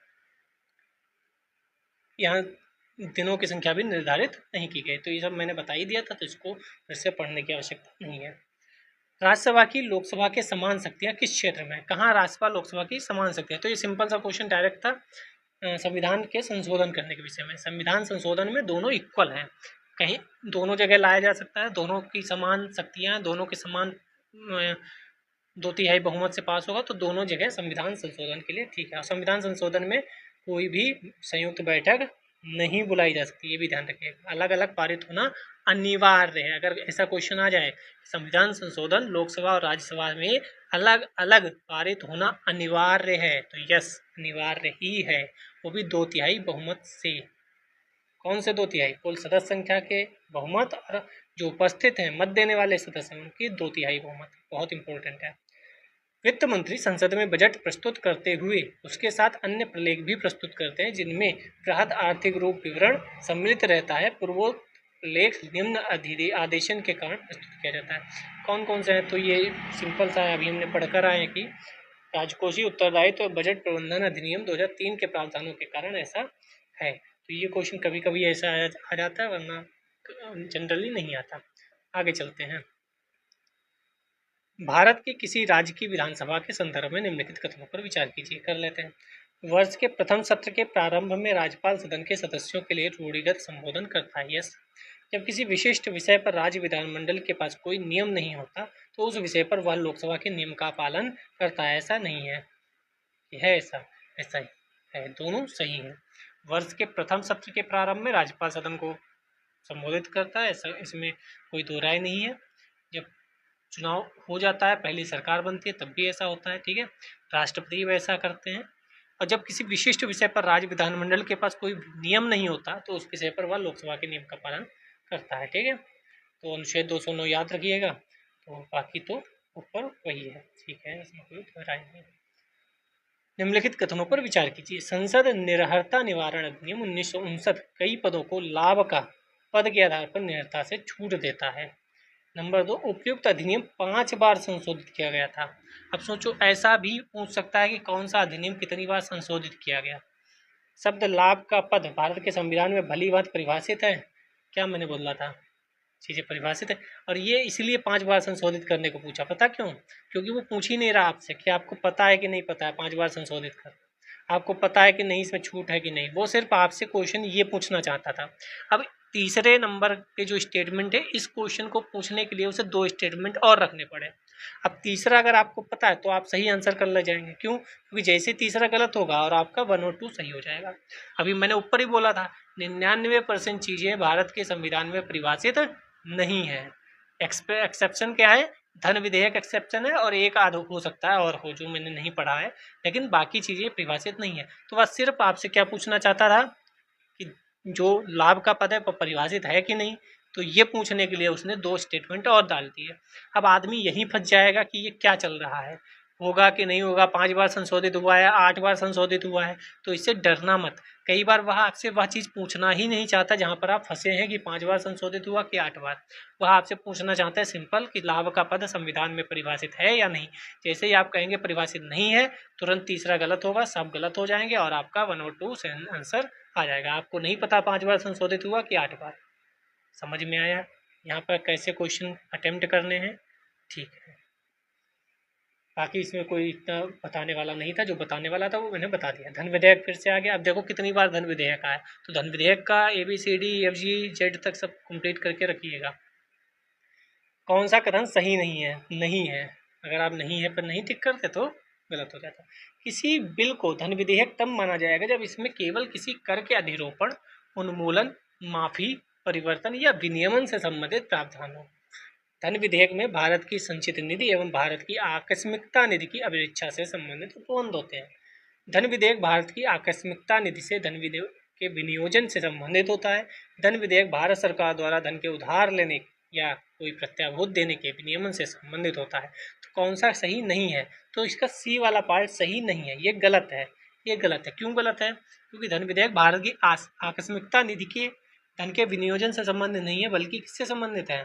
भारत की संचित निधि से धन के विनियोजन से संबंधित है। अनुच्छेद 110 आपने पढ़ा ही होगा, लेकिन 109 भी ध्यान रखिएगा, ठीक है। इसको आपने पढ़ा ही होगा, इसमें कोई बहुत ज़्यादा वैसे वाला व्याख्या नहीं है। निम्नलिखित कथनों पर विचार कीजिए, कर लेते हैं। फिर देखो विधानसभा अध्यक्ष, कितनी बार विधानसभा अध्यक्ष, उपाध्यक्ष और आपका धन विधेयक, कितनी बार यही सब आ चुके हैं। विधानसभा का अध्यक्ष यदि विधानसभा का सदस्य नहीं रहता है तो अपना पद रिक्त कर देगा। मान लो वो सांसद है, अगर वह सांसद ना रहे तो क्या विधानसभा अध्यक्ष रह पाएगा या भावी हट जाएगा उसका? जब कभी विधानसभा का विघटन किया जाता है तो अध्यक्ष अपने पद को तुरंत रिक्त कर देगा। आपने सिंपल पढ़ा ही होगा, आपके सर ने लिखवाया ही होगा कि तुरंत नहीं रिक्त करेगा, बल्कि आगे जो आ रही है सरकार, उस सरकार के पहले सत्र तक विधानसभा अध्यक्ष अध्यक्ष रहता है या लोकसभा अध्यक्ष अध्यक्ष रहता है। ये तो लिखा भी है। विघटन के पश्चात होने वाले विधानसभा के प्रथम अधिवेशन के ठीक पहले तक अध्यक्ष अपने पद को रिक्त नहीं करेगा। जैसे पहले अधिवेशन का पहला सत्र होगा, पहली बार सब लोग बैठेंगे, तब वह अपने आप को हटा लेगा और दूसरा अध्यक्ष नियुक्त हो जाएगा। भारत की संसद के संदर्भ में निम्नलिखित में से कौन सी संसदीय समिति इसकी संवीक्षा करती है और सदन को सूचित करती है कि जो विनियमन, नियम, उपनियम, उपविधि आदि बनाने की शक्तियां संविधान द्वारा प्रदत्त या संसद द्वारा प्रत्यायोजित है, उनका कार्यपालिका द्वारा डेलीगेशन की परिधि के भीतर उचित प्रयोग हो रहा है। ऐसा कौन कहेगा? तो ऐसा सिंपल सी बात है, जो अधीनस्थ विधान संबंधी समिति है वह कहेगी। अभी मैंने ऊपर यहीं पे लिखा था ऐसे कि समितियां बहुत इंपॉर्टेंट है, एक और आ गया तो आपको समझ में आ जाना चाहिए समितियां बहुत इंपॉर्टेंट है, ठीक है। तो समितियां पढ़ लेना, बाकी इसमें व्याख्या उतना इम्पोर्टेंट नहीं है, क्योंकि समितियां आपको अलग से ही सब ठीक ठाक पढ़नी पड़ेंगी। पहली लोकसभा में विपक्ष में सबसे बड़ा राजनीतिक दल स्वतंत्र पार्टी था। विपक्ष का पूछा है, लोकसभा में विपक्ष में सबसे बड़ा राजनीतिक दल स्वतंत्र पार्टी था। लोकसभा में नेता प्रतिपक्ष को सर्वप्रथम 1969 में मान्यता दी गई। तीसरा, लोकसभा में यदि किसी दल को न्यूनतम 75 सदस्य ना हो तो उसके नेता को नेता प्रतिपक्ष के रूप में मान्यता नहीं मिल सकती। 75 का मतलब 10% है क्या? 75 तो 10% नहीं होना चाहिए, क्योंकि 10% होना अनिवार्य है। तो तीसरा तो गलत हो गया, तीसरा गलत हुआ, ये भी गया, ये भी गया, ये भी गया, तो आंसर अपने आप पी हो गया, क्योंकि 10% है ना कि 75। क्योंकि जब 2014 में सरकार बनी थी भारतीय जनता पार्टी की, तो विपक्ष के पास इतनी भी किसी पार्टी के पास सीटें नहीं थी कि नेता प्रतिपक्ष बनाया जा सके। ठीक है, क्योंकि उस समय 10% सीटें आवश्यक थी और 55 सीटें आवश्यक थी। 55 सीटें किसी एक पार्टी के पास नहीं थी। तो कहा जाता था, पहली बार ऐसा हुआ है कि प्रतिपक्ष नेता प्रतिपक्ष को बनाने के लिए दलों को इकट्ठा होना पड़ रहा है, ना कि सरकार बनाने के लिए। ठीक है, तो ये क्वेश्चन सिंपल सा है, इसमें कोई दो राय नहीं है। पहला गलत क्यों है? पहला गलत इसलिए क्योंकि स्वतंत्र पार्टी नहीं था, वो कौन था? कम्युनिस्ट पार्टी ऑफ इंडिया थी। ठीक है, 2017 का पहला क्वेश्चन, भारत की संसद के संदर्भ में निम्नलिखित कथनों पर विचार कीजिए। कर लेते हैं। गैर सरकारी विधेयक ऐसा विधेयक है जो संसद के ऐसे सदस्य द्वारा प्रस्तुत किया जाता है जो निर्वाचित नहीं है किंतु भारत के राष्ट्रपति द्वारा नाम निर्दिष्ट है। तो क्या ऐसा है गैर सरकारी विधेयक उससे होता है? नहीं। हाल ही में भारत की संसद के इतिहास में पहली बार एक गैर सरकारी विधेयक पारित किया गया है। आपको लगता है इतने वर्ष से हम जीवन जी रहे हैं इस धरती पर, मतलब 1947 से हम आज़ाद हो चुके हैं, ऐसा पहली बार हुआ होगा क्या कि गैर सरकारी विधेयक पारित किया गया हो? इतने वर्ष हो गए, 2017 में भी अगर कहते हैं पूछा गया था तब भी कितने वर्ष हो गए थे? 70 वर्ष हो गए थे। 70 वर्ष में ऐसा हुआ ही नहीं होगा क्या? ऐसा गलत है। हालांकि करंट में एक ऐसा चल रहा है कि पिछले कई वर्षों से गैर सरकारी विधेयकों पे संकट उत्पन्न हो गया है। खैर, गैर सरकारी विधेयक को पेश करने के लिए शुक्रवार का दिन नियत होता है। ये आपने सबने पढ़ा होगा, नहीं पढ़ा होगा तो बताइए, ऐसे करा दूंगा। तो गैर सरकारी विधेयक इस समय इम्पोर्टेंट है, क्वेश्चन कभी भी आ सकता है। निम्नलिखित कथनों में से उस एक को चुनिए जो मंत्रिमंडल स्वरूप की सरकार के अंतर्निहित सिद्धांत को अभिव्यक्त करता है। क्या? जो मंत्रिमंडल स्वरूप की सरकार के अंतर्निहित सिद्धांत को अभिव्यक्त करता है। ऐसी सरकार के विरुद्ध आलोचना को कम से कम करने की व्यवस्था जिसके उत्तरदायित्व जटिल हैं तथा उन्हें सभी के संतोष के लिए निष्पादन करना कठिन है। या ऐसी सरकार के कामकाज में तेजी लाने की क्रियाविधि जिसके उत्तरदायित्व दिन प्रतिदिन बढ़ते जा रहे हैं। या सरकार की जनता के प्रति सामूहिक उत्तरदायित्व को सुनिश्चित करने के लिए संसदीय लोकतंत्र की क्रियाविधि। या कुछ शासनाध्यक्ष के हाथों को मजबूत करने का एक साधन जिसका जनता पर नियंत्रण शासनोन्मुक्त दशा में हो। तो सी वाला सही है इसका। सरकार के जनता के प्रति सामूहिक उत्तरदायित्व को सुनिश्चित करने के लिए संसदीय लोकतंत्र की क्रियाविधि। किसके प्रति सामूहिक उत्तरदायित्व होता है? जनता के प्रति। वैसे तो लोकसभा के प्रति होता है, लेकिन इनडायरेक्टली जनता के प्रति भी होता है। तीसरा, संसदीय स्वरूप के शासन का प्रमुख लाभ यह है कि संसदीय स्वरूप के शासन का प्रमुख लाभ क्या है? संसदीय स्वरूप का कार्यपालिका विधानमंडल दोनों स्वतंत्र रूप से कार्य करते हैं। या नीति की निरंतरता प्रदान करता है, या अधिक दक्ष होता है, या कार्यपालिका विधानमंडल के प्रति उत्तरदायी बनी रहती है। यस, सरकार के अध्यक्ष को निर्वाचन के बिना नहीं बदला जा सकता। तो यस, सरकार जो है वह विधानमंडल के प्रति उत्तरदायी बनी रहती है। अब देखो, एक ही साल दो क्वेश्चन पूछे गए, दोनों एक ही जैसे। यहाँ क्या है? जनता के प्रति सामूहिक उत्तरदायित्व। यहाँ क्या है? विधानमंडल के प्रति उत्तरदायित्व। दोनों एक ही साल क्वेश्चन पूछे गए।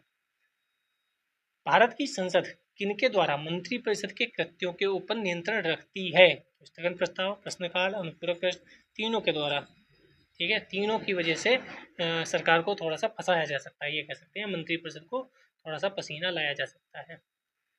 अगर विपक्ष अच्छा हो तो आगे चलते हैं। ठीक है, इसमें वही है, प्रश्नकाल, अनुपूरक प्रश्न, शून्यकाल, स्थगन प्रस्ताव, ये सब ठीक है। लोकसभा के निर्वाचन के लिए नामांकन पत्र भारत में निवास करने वाले किसी भी व्यक्ति द्वारा दाखिल किया जा सकता है। क्या ऐसा है? या जिस निर्वाचन क्षेत्र में निर्वाचन लड़ा जाना है वहाँ के किसी निवासी द्वारा दाखिल किया जा सकता है। या भारत के किसी नागरिक द्वारा जिसका नाम किसी निर्वाचन क्षेत्र की मतदाता सूची में है दाखिल किया जा सकता है। क्या? भारत के किसी भी नागरिक द्वारा दाखिल किया जा सकता है। सी वाला सही है। मतदाता सूची में आपका नाम होना चाहिए। भारत की मतदाता सूची में नाम होना चाहिए।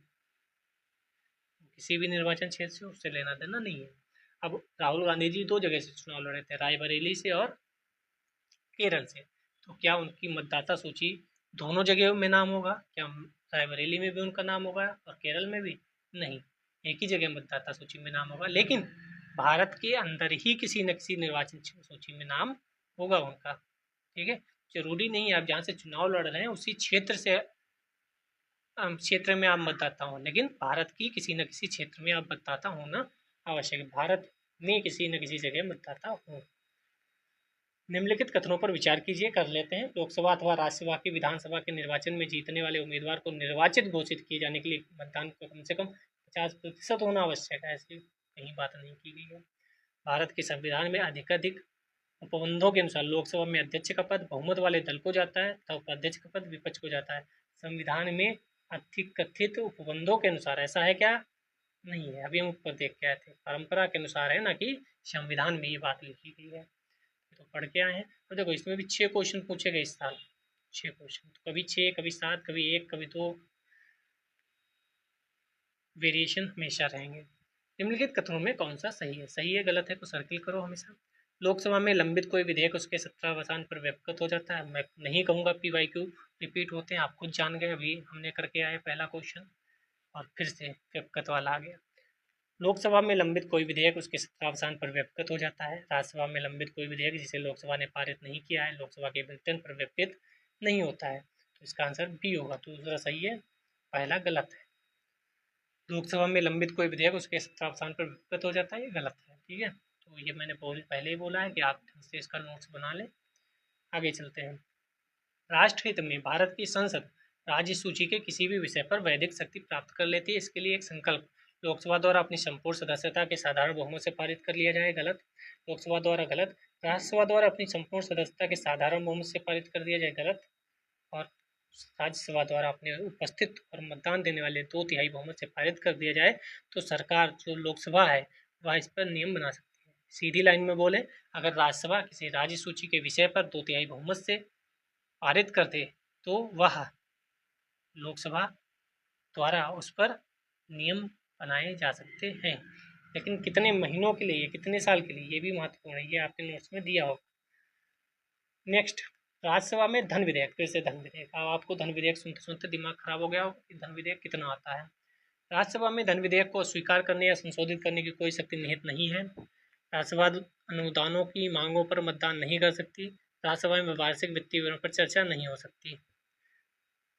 बी सही होगा। एक और दो, कौन सा सही है? तो 2 ही सही है, तीसरा मैंने कट ही किया है, आप देख सकते हैं। क्योंकि विचार चर्चा सभी जगह हो सकती है, चर्चा तो हम भी कर सकते हैं भाई। इस बार जो वार्षिक वित्तीय विवरण है वह सही नहीं है, गलत है, गलत नहीं है, सही है, ये चीज़ अच्छी। चर्चा तो कोई भी कर सकता है, चर्चा करने से मनाही थोड़ी है, लेकिन मतदान नहीं कर सकता। स्वीकार अस्वीकार में कोई झंझट नहीं होगा। तो सिंपल है, अभी पूछ चुके हैं, रिपीट होता है बार बार।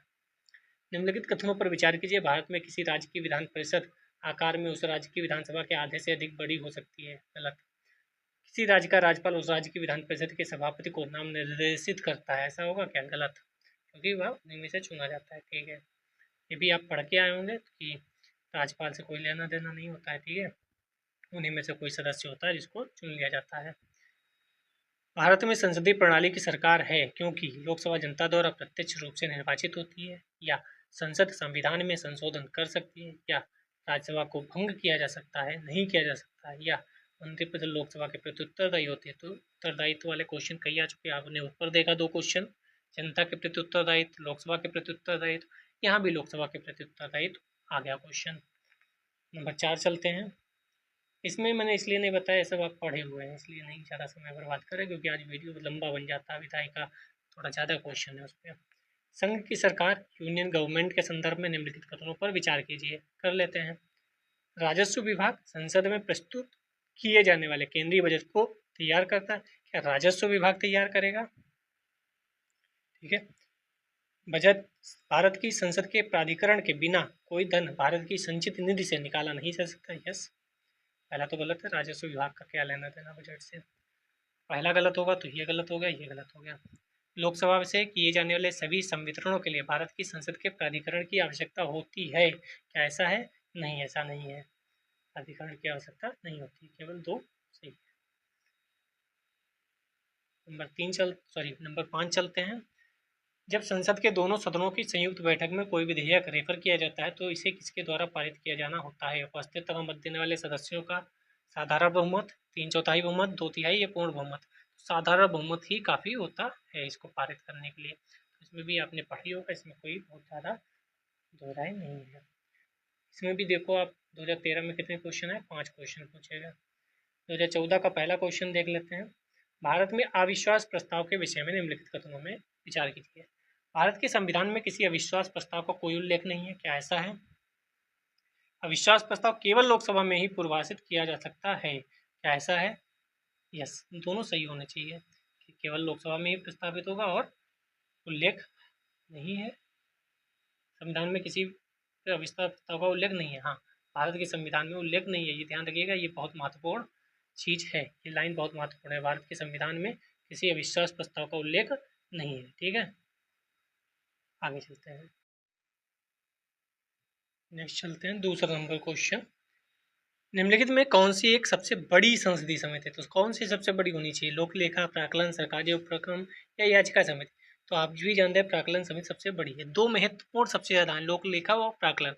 इस पे क्वेश्चन कई बार आए हैं, संख्या इसकी पूछ ली गई है कई बार, कितनी संख्याएं होती हैं। तो ये मैं सोचता हूँ आपने पढ़ा ही होगा। ठीक है, या तो आप पॉज करके पढ़ लेना, इसे पढ़ लीजिए पॉज करके और इसे पढ़ लीजिए पॉज करके। ओके, आगे बढ़ते हैं। यदि राज्यसभा किसी धन विधेयक में सारभूत संशोधन करती है, यदि किसी राज्यसभा, फिर धन विधेयक आ गया, देखिए, यदि राज्यसभा किसी धन विधेयक में सारभूत संशोधन करती है तो, ये तो हम पढ़ के आए, तो क्या होगा? कुछ नहीं होगा। लोकसभा राज्यसभा की अनुशंसाओं को स्वीकार कर सकती है, स्वीकार कर सकती है और आगे भी कार्रवाई कर सकती है। तो कोई लेना देना नहीं है कि राज्यसभा क्या संशोधन कर रही है, क्या बात कर रही है। लोकसभा पे डिपेंड करता है, वो माने या ना माने, माने या ना माने। दूसरा क्वेश्चन, निम्नलिखित कथनों पर विचार कीजिए, कर लेते हैं। भारत के संविधान में संशोधन केवल लोकसभा में एक विधेयक के प्रस्तावित द्वारा, तो केवल लोकसभा में होगा? नहीं, संविधान संशोधन के मामले में दोनों लोकसभा राज्यसभा बराबर है। यदि ऐसा संशोधन संविधान के संघीय चरित्र में परिवर्तन की मांग करता है तो संशोधन का समर्थन भारत के सभी राज्यों के विधानमंडल द्वारा किया जाना चाहिए। कि सभी राज्यों के नहीं बल्कि आधे राज्यों के, ठीक है, आधे, यहाँ पर 50% राज्यों के द्वारा होना चाहिए। ठीक है, तो ये भी गलत हो जाएगा। ठीक है, आगे चलते हैं। ये आप पढ़ सकते हैं, इसमें कोई दो राय, इस बहुत बड़ी चीज़ नहीं लिखी है, वरना मैं करा देता, वरना लंबा वीडियो बन जाएगा, फिर आप ही कहोगे सर 1 घंटे से ज़्यादा हो गया। ठीक है, अगर आप कहेंगे कि कोई बात नहीं 1.5 घंटे भी हो जाए कोई दिक्कत नहीं, आप सब एक्सप्लेन करा दिया करिए, तो कमेंट करेंगे तो अगली बार हम ध्यान रखेंगे, क्योंकि आपकी सुविधा ही सबसे ज़्यादा महत्वपूर्ण है। भारत के संदर्भ में संसदीय शासन प्रणाली में निम्नलिखित में कौन सा सिद्धांत संस्थागत रूप से निहित है? मंत्रिमंडल के सदस्य संसद के सदस्य होते हैं, मंत्रिमंडल के सदस्य संसद के सदस्य होते हैं। दूसरा, जब तक मंत्रियों को संसद का विश्वास प्रस्ताव प्राप्त रहता है तब तक वह अपने पद पर बने रहते हैं। तीसरा, राज्य का अध्यक्ष ही मंत्रिमंडल का अध्यक्ष होता है। तो राज्य का अध्यक्ष ही मंत्रिमंडल का अध्यक्ष होता है क्या? नहीं, राज्य का अध्यक्ष नहीं, राष्ट्र का अध्यक्ष होता है राष्ट्रपति, और मंत्रिमंडल का अध्यक्ष होता है प्रधानमंत्री। यहाँ पर राज्य का मतलब देश से है, राष्ट्र से है। ठीक है, उसमें फंसिएगा मत। संसद अंतर्राष्ट्रीय संधियों को भारत के किसी भाग अथवा संपूर्ण भारत में लागू करने के लिए कोई भी बना सकती है कानून। ठीक है, कोई भी कानून बना सकती है, इसमें कोई दो राय नहीं है, बिना किसी राज्य की सहमति से। क्योंकि अंतर्राष्ट्रीय जब बात आती है, इंटरनेशनल की बात आती है, तो हम घर की बातें किनारे कर देते हैं, पूरा देश एक देश की तरह कंसीडर किया जाता है।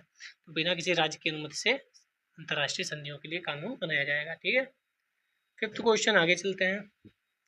निम्नलिखित कथनों पर विचार कीजिए। राज्यसभा का सभापति तथा उपसभापति उस सदन के सदस्य नहीं होते। तो सभापति नहीं होता है, लेकिन उपसभापति क्या होता है? क्या नहीं, उपसभापति तो सदन का ही सदस्य होता है।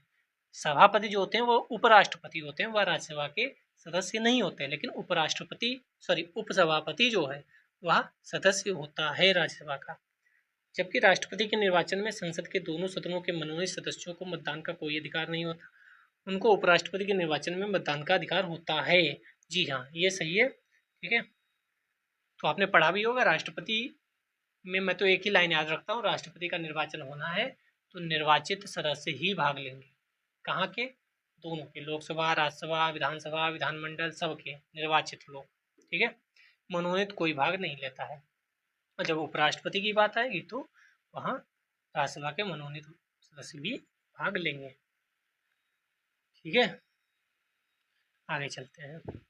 यहाँ भी 2 अच्छे क्वेश्चन इस साल भी पूछे गए 2013 में। निम्नलिखित कथनों पर विचार कीजिए। लोक लेखा की संसदीय समिति, लोक लेखा भी मैंने ऊपर बोला, लोक लेखा और प्राकलन दोनों इंपॉर्टेंट है। यहाँ बस यही क्वेश्चन पूछा कि कितने सदस्य हैं। अगर आपको ये पता है तो आप तुरंत क्वेश्चन सही कर ले जाएंगे। क्यों? क्योंकि आपको पता है 25 सदस्य नहीं होते हैं। पहला गलत करेंगे तो आराम से पहला और डी, फर्स्ट और डी यानी ए और डी दोनों गलत हो जाएंगे। ठीक है, दोनों गलत हो जाएंगे। हालांकि यहाँ पर केवल 3 भी दे रखा है। महांकृत के नियंत्रण महालेखा परीक्षक की रिपोर्ट की जाँच करते हैं। हाँ, ये सही है। ठीक है, तो ये पूछा था सदस्य कितने होते हैं, तो आपको सदस्य पता होने चाहिए। कितने सदस्य होते हैं? 22 सदस्य होते हैं, 15 लोकसभा से और 7 राज्यसभा से। नेक्स्ट चलते हैं, लोकसभा अध्यक्ष। फिर से लोकसभा अध्यक्ष आ गया, तो धन विधेयक लोकसभा अध्यक्ष, धन विधेयक लोकसभा अध्यक्ष। मोस्ट इंपॉर्टेंट, लोकसभा अध्यक्ष के पद के विषय में निम्नलिखित कथनों पर विचार कीजिए। वह राष्ट्रपति के पश्चात पर्यंत पद धारण करता है। क्या ऐसा है? यह आवश्यक नहीं है कि अपने निर्वाचन के समय वह सदन का सदस्य हो, परंतु उसे अपने निर्वाचन के बाद 6 माह के भीतर सदन का सदस्य हो जाना चाहिए। क्या ऐसा है? क्योंकि ये मंत्री के लिए लागू होता है, लोकसभा अध्यक्ष के लिए लागू होगा कि नहीं, अभी देखते हैं। यदि वह त्यागपत्र देना चाहे तो अपना त्यागपत्र उपाध्यक्ष को संबोधित करता है। यस, तो इसका आंसर बी होगा। केवल 3 सही है। ठीक है, दूसरा गलत है क्योंकि ये 6 माह वाला जो मैटर है वो मंत्री जी के लिए होता है, ना कि लोकसभा अध्यक्ष के लिए। वो प्रसाद पर्यंत राष्ट्रपति के नहीं होता है। ठीक है, लोकसभा सदस्यों के द्वारा वो चुना जाता है और उन्हीं के द्वारा हटाया भी जा सकता है। और जो अपना त्यागपत्र देता है वह भी उपाध्यक्ष को देता है, राष्ट्रपति को नहीं देता है। ठीक है, निम्नलिखित विशेषाधिकारों में से कौन से भारत के संविधान द्वारा राज्यसभा को प्रदत्त किए गए हैं? कौन से विशेषाधिकार हैं जो राज्यसभा के लिए हैं? राज्य का वर्तमान राज्य क्षेत्र परिवर्तित करना और राज्य का नाम परिवर्तित करना, क्या ये राज्यसभा को प्रदत्त है विशेषाधिकार? संसद को राज्य सूची में नियम बनाने अथवा एकाधिक अखिल भारतीय सेवाओं का सृजन करने हेतु सशक्त बनाने के लिए एक प्रस्ताव पारित करना, तो यही होना चाहिए। ठीक है, अभी हम ऊपर भी पढ़ के आए थे कि राज्य सूची में नियम बनाने के लिए राज्यसभा जो है वह प्रस्ताव पारित करेगी 2/3 बहुमत से, और उस पर लोकसभा जो है वह नियम बना सकती है। आगे चलते हैं। निम्नलिखित कथनों पर विचार कीजिए। संघ राज्य क्षेत्रों का राज्यसभा में प्रतिनिधित्व नहीं होता है। संघ राज्य क्षेत्रों का, क्या यूटी का प्रतिनिधित्व राज्यसभा में होता है या नहीं? क्योंकि राज्यसभा में जो मेंबर होते हैं वो राज्यों से जाते हैं ना, तो क्या वो यूटी से जाते हैं या नहीं? निर्वाचन झगड़ों का निर्णय करना मुख्य निर्वाचन आयुक्त के अधिकार क्षेत्र में है। भारत के संविधान के अनुसार संसद में केवल लोकसभा और राज्यसभा होती है। तीसरा तो आपको पहले पता है कि संसद में लोकसभा राज्यसभा के अलावा राष्ट्रपति महोदय भी होते हैं, तो तीसरा गलत, तो ये भी गलत, ये भी गलत। या तो तीनों गलत होंगे या पहला सही होगा, यानी दूसरा तो आपने गलत ही कर दिया। दूसरा तो गलत ही है क्योंकि ऑप्शन ही वैसा नहीं है, तो इसका आंसर डी होगा, यानी पहला भी गलत। इनमें से कोई भी सही नहीं है। ठीक है, कि यूटी से भी लोग जाते हैं, वरना आप जानते हैं दिल्ली से राज्यसभा सांसद गए हुए हैं। कौन गया है ये आप कमेंट सेक्शन में बताइएगा। 2 संघ राज्यों दिल्ली और पुडुचेरी को राज्यसभा में प्रतिनिधित्व प्रदान किया गया है। दिल्ली की 3 सीटें हैं, पुडुचेरी की 1। चौथा क्वेश्चन, लोकसभा और राज्यसभा के बीच गतिरोध की स्थिति में किन स्थितियों में संसद की संयुक्त बैठक बुलाई जा सकती है? संयुक्त बैठक पर भी कई क्वेश्चन आ चुके हैं। तो धन विधेयक को पारित करने की स्थिति में नहीं, संविधान संशोधन नहीं, तो दूसरा तीसरा जैसे ही गया वैसे ही सारे गलत हो गए, पहला आंसर सही हो गया अपने आप। तो देख रहे हैं आप, रिपीट हो रहे हैं क्वेश्चन, इसमें कोई बात है नहीं इसी बताने वाली। निम्नलिखित में से कौन सी विधियों भारत के लोक वित्त पर संसदीय नियंत्रण रखने के काम आती हैं? संसद के सम्मुख वार्षिक वित्तीय विवरण को प्रस्तुत करना, विनियोजन विधेयक के पारित होने के बाद भारत की संचित निधि से मुद्रा निकाल पाना, तीसरा है अनुपूरक अनुदानों तथा लेखानुदानों का प्रावधान। यहाँ भी 5 स्टेटमेंट पूछे गए 2022 में, बताओ, तब भी 5-5 स्टेटमेंट पूछ लेते थे। संसद में वित्त विधेयक का प्रस्तुत किया जाना, संसदीय बजट का कार्यालय द्वारा समष्टिगत आर्थिक पूर्वानुमानों, व्यय हेतु सरकार के कार्यक्रम का एक नियतकालिक अथवा कम से कम मध्यवर्षीय पुनरावलोकन। तो इसमें सभी होना चाहिए, 1 2 3 5, 4 को छोड़कर सभी हैं। संसदीय बजट कार्यालय द्वारा समष्टिगत आर्थिक पूर्वानुमानों के हेतु सरकार के कार्यक्रम का एक नियतकालिक अथवा कम से कम मध्यवर्ती पूर्वावलोकन। हाँ, ऐसा कुछ नहीं है, बाकी तो सब सही ही है। चाहो तो आप इसको पॉज करके पढ़ लेना, अनुपूरक अनुदानों के बारे में, लेखानुदानों के बारे में, संसदीय बजट के बारे में। ठीक है, आगे चलते हैं। मैं फिर कह रहा हूँ, समय बहुत ज़्यादा हो जाता है, आप नहीं देखते, इसलिए मैं थोड़ा सा कम कर रहा हूँ व्याख्या। अगर आप कहेंगे कि नहीं सर 1.5 घंटे हो जाए, 2 घंटे हो जाए, कोई फ़र्क नहीं पड़ता, आप व्याख्या कराते रहिए, कमेंट अगर करेंगे तो अगली बार मैं ध्यान रखूँगा, क्योंकि कल हमें कार्यपालिका पढ़ना है और उसमें भी थोड़ा सा क्वेश्चन ज़्यादा ही है। ठीक है, और मैं सोचता हूँ कार्यपालिका विधायिका एक दिन में ख़त्म कर ली जाए तो बेहतर रहता है, एक ही रिदम में क्वेश्चन होते हैं। भारतीय संसद में स्थगन प्रस्ताव लाने का क्या उद्देश्य है? सार्वजनिक महत्व के निश्चित अत्यावश्यक मुद्दे पर बहस करने के लिए स्थगन प्रस्ताव लाया जाता है, या विपक्षी सदस्यों के मंत्रियों से सूचना प्राप्त करने हेतु लाया जाता है, या किसी अनुदान की मांग में एक निश्चित मात्रा में कटौती करने हेतु लाया जाता है, या कुछ सदस्यों के हिंसक अथवा अनुचित व्यवहार रोक लगाने के लिए लाया जाता है। पहला सही है, सार्वजनिक महत्व के निश्चित अति आवश्यक मुद्दे पर बहस करने के लिए स्थगन प्रस्ताव लाया जाता है, फिर उस मुद्दे पर बहस होती है। चलो फिर हम फाइनली थर्ड लास्ट क्वेश्चन पे आ गए हैं। भारत की संचित निधि से निधि निकालने के लिए निम्नलिखित में से किसका अनुमोदन अनिवार्य है? तो इसमें कोई तो राय नहीं, भारत की संसद का ही अनिवार्य है।